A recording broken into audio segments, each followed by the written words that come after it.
कमरा ठंडा है, तुम्हारी सांसों से धुंध बनती है जो हवा में खुल जाती है।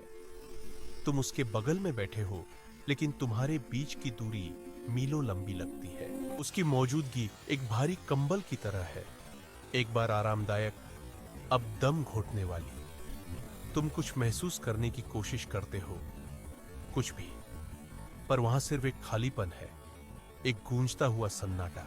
तुम खुद से पूछते हो, यह प्यार है? लेकिन तुम्हारी आत्मा जानती है, यह प्यार नहीं है, यह कुछ और है, कुछ ज्यादा ठंडा, ज्यादा हिसाबी। यह भावनात्मक शोषण की धीमी, खामोश चीख है, और वो तुम्हें छोड़ने की तैयारी कर रही है।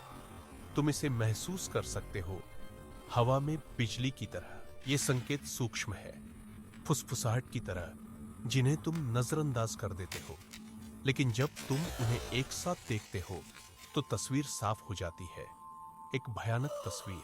पहला संकेत, भावनात्मक रोलर कोस्टर। एक पल तुम उसकी दुनिया का केंद्र हो, उसकी बातें शहद की तरह मीठी है, उसका ध्यान सूरज की तरह गर्म है। तुम उस गर्मी में जीते हो, तुम सुरक्षित महसूस करते हो, तुम सोचते हो यही है, यही सच्चा प्यार है। और फिर बिना किसी चेतावनी के सब कुछ ठंडा पड़ जाता है।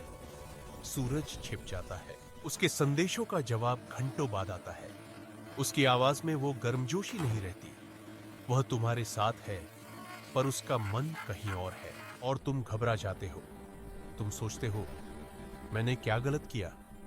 तुम उस गर्मी को वापस पाने के लिए कुछ भी करने को तैयार हो जाते हो। यह कोई दुर्घटना नहीं है, यह एक पैटर्न है, तुम्हें नियंत्रित करने का एक तरीका। यह तुम्हें हमेशा किनारे पर रखता है, हमेशा उसकी मंजूरी का भूखा। दूसरा संकेत, शर्तों वाला प्यार। उसका स्नेह मुफ्त में नहीं मिलता, यह एक कीमत पर आता है। जब तुम उसके लिए कुछ करते हो, एक महंगा तोहफा, उसकी किसी समस्या का समाधान, या बस उसकी तारीफ, तो वह प्यार लुटाती है। लेकिन जब तुम थक जाते हो, जब तुम कुछ नहीं दे पाते, तो स्नेह का सोता सूख जाता है, वह ठंडी और दूर हो जाती है। तुम सीखते हो कि उसका प्यार कमाना पड़ता है। ये एक अंतहीन दौड़ है जिसमें तुम हमेशा पीछे रहते हो। तुम इंसान नहीं, एक संसाधन बन जाते हो। तीसरा संकेत, तुम्हारी भावनाओं को नजरअंदाज करना। जब तुम अपनी तकलीफ जाहिर करते हो तो तुम्हें दीवार से बात करने जैसा लगता है। तुम कहते हो तुम्हारी बातों से मुझे दुख हुआ, वह जवाब देती है तुम बहुत ज्यादा सोचते हो, या तुम बहुत संवेदनशील हो। यह गैसलाइटिंग है, वह तुम्हारी हकीकत को तोड़ मरोड़ रही है ताकि तुम खुद पर शक करने लगो। तुम्हारे दर्द को अमान्य कर दिया जाता है। धीरे धीरे तुम अपनी भावनाएं व्यक्त करना बंद कर देते हो। चुप रहना आसान है, टकराव से बचना सुरक्षित लगता है। तुमने अपनी आवाज खो दी है। चौथा संकेत, भविष्य हमेशा अनिश्चित है। जब तुम भविष्य की बात करते हो, छुट्टियां, साथ रहना, शादी, तो वह विषय बदल देती है। वह कहती है देखते हैं, या अभी जल्दी क्या है। ये टालने वाले जवाब है जो तुम्हें उम्मीद देते हैं, लेकिन कोई वादा नहीं करते। सच्चाई यह है कि उसका तुम्हारे साथ कोई भविष्य नहीं है। तुम उसके लिए एक अभी हो, हमेशा नहीं। वह तुम्हें तब तक अपने पास रखेगी जब तक उसे कोई बेहतर विकल्प नहीं मिल जाता। तुम एक इंतजार गाह में जी रहे हो, एक ऐसे स्टेशन पर जहां तुम्हारी ट्रेन कभी नहीं आएगी। पांचवा संकेत, तुम उसके इमोशनल डंपिंग ग्राउंड हो।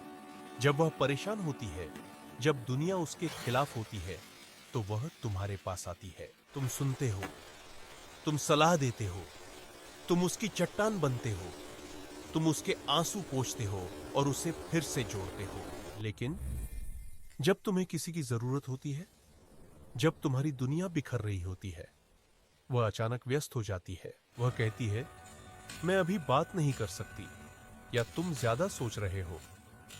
तुम्हारी जरूरतें एक बोझ है, तुम्हारी भावनाएं असुविधाजनक है। यह एक तरफा रिश्ता है, तुम देते हो और वह लेती है।